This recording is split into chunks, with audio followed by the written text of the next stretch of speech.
Hello and welcome to Friday's edition of Channel Sport this morning. It's great to have you join us again. I'm Taya Salam. And I'm Cecilia Omogbe. And where we're starting this morning has to do with the Champions Shield this weekend.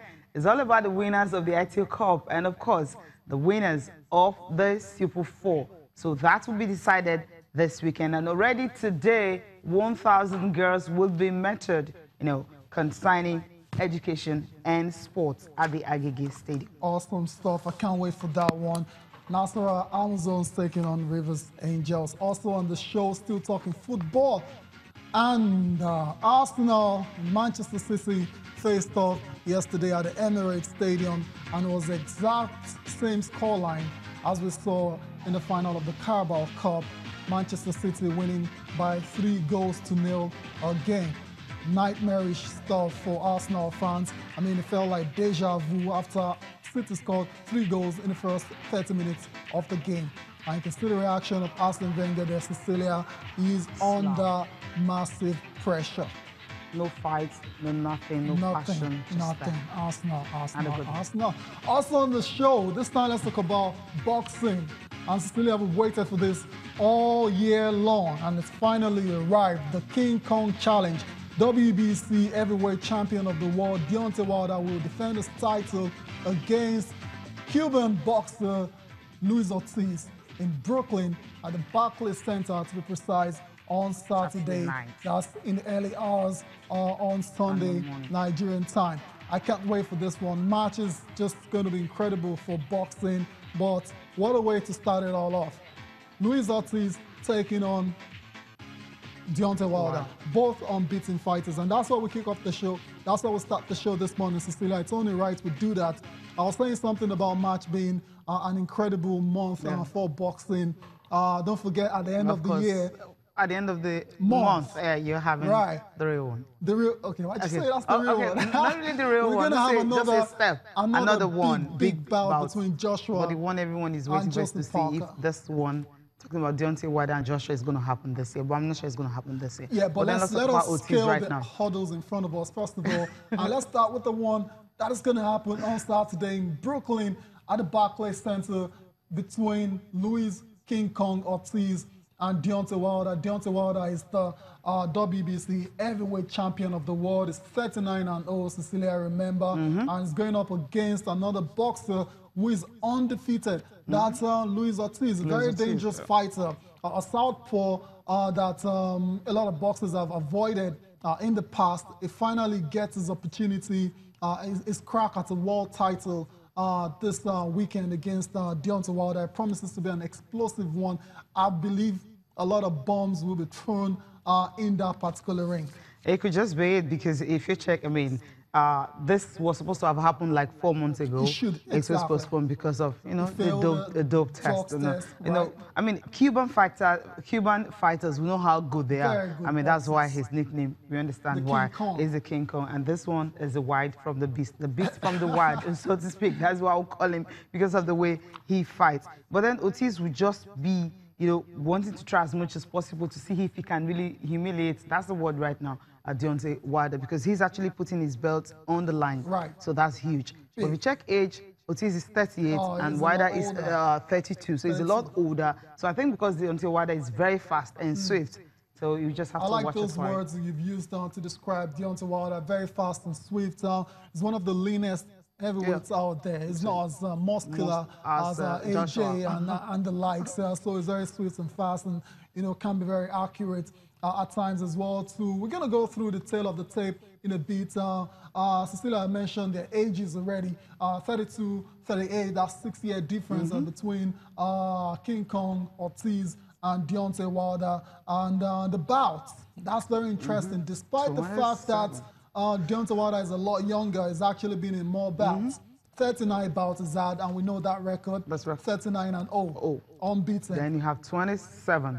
Compared to Ortiz, who's at 28 bouts, and the knockouts we know as well too for Deontay Wilder is 38 knockouts, That's very impressive actually. That's almost close to 100%. Close to 100%, right? Compared to the 24 by out of 28. By Ortiz, and the rounds as well too is a 1 and 12 rounds for Deontay Wilder, 123 for Ortiz. That's very interesting. Ortiz has been in more rounds despite being in less fights, and that's because Deontay Wilder ends his fights really fast because it's a knockout artist. Exactly. And physically, Deontay Wilder has the advantage, 6'7" compared to 6'4", and the reach as well. The reach is 83, 84. That's really close. I thought his reach should have been higher. Yeah, well, the way it is at times, it doesn't really depend on the height, and that's why King Kong has the edge in that one, 64 to 60, 84 to 83. So that's it. Everything is all set for that very mouth-watering bout between King Kong Ortiz and Deontay Wilder at the Barclays Center in Brooklyn on Saturday. Surely we're going to bring you the results of that bout on our show on Monday. So that's it for boxing. Let's move on quickly. Let's talk about the NBA now. Okay. Cecilia, about 4 or 5 games went down early this morning. And I know you want to talk about the Cavs and how why LeBron is not getting the help from his teammates. Why is like he's almost all alone? Right, but we're going to get there in the day. Okay. Let's start with the other matchups of the night. Let's start off with the Lakers. The Lakers, they've been playing really well in recent times, and they continued their good form against the Miami Heat, 131-113. That's how that ended. Isaiah Thomas scoring 29 points. That's a season high for him this season. Off the bench, remember? Off the bench. So put that, underline that. Off the bench, I mean, he's playing his position in the Lakers. Sometimes it's not about starting, it's all about the minutes that he gets. He's getting decent minutes off the bench for the Lakers, and he contributed immensely in that victory over the Miami Heat, and the Lakers are making a late run for the playoffs. No. Very interesting to see if they make it. I don't think so. Julius Randle added 25 points. Right. And of course, Brandon Ingram, Brandon Ingram is playing really well. He's playing well also. 19 points, 5 assists, 5 rebounds. Wow, it's a good one. Okay, let's move on to the 76ers and the Cavaliers. The Cavs lost that one. 97-108 against when you said the result, you paused. It was like, okay, 76ers have been on a very bad run. So you're like, okay, how did this happen? I'm not making a mistake, right? No, it's not. JJ Redick, 22 points. Joel Embiid, 17 points and 14 rebounds in that victory for the 76ers. LeBron? Yeah, LeBron. You know why this game was kind of surprising is the fact that, I mean, for 11 games now, the 76ers have been losing to the Cavs. So we're surprised when we saw this result. And LeBron James, of course, as you mentioned, put in about 30 points, 9 rebounds, and 8 assists. Right. But then the rally in the final minutes for him just wasn't there. So that's why I asked the question. If you have a big superstar like this scoring as much as this point, what happened to the other players? Yeah, the other players they're not just stepping up. It's as simple as that. I suspect LeBron James cannot wait to have Kevin Love back.